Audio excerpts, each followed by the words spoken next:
नमस्कार be news स्वागत करुछि मु गीता। आसंता देखिबा मालकानगिरी जिला खबर। सरकार विभिन्न माध्यम रे लोकों को सेवा और सुजोग जोगिबा और सरकारी योजना लोक पाखरे पहुंचीबा पई विभिन्न उपाय रे सुविधा जोगिबारे व्यस्त। मात्र आज एक एमिति घटना देखिबा को मिलिछि मालकानगिरी जिला पालीमेला एनएसी अंचल रे। पाखापाखि 40 रु 50 फुट परिचय पत्र रास्ता कड़ अलिया गतारे पड़िथिबा देखिबा को मिलिछि।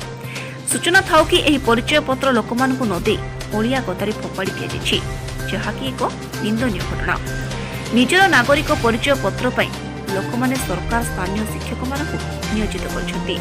मात्र किछि असाधु शिक्षक लोकको परिचय पत्र लोकको नदे ओलिया गतारे फिंगी दियंती। एही सब परिचय पत्र कुरकुंडा ब्लॉक रो तारलाकोटा पंचायतर विभिन्न ग्रामर बोली जଣା पड़िछि।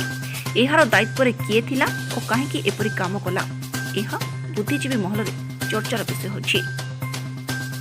मालकानगिरी सुशांत महाराणा रिपोर्ट बीई न्यूज।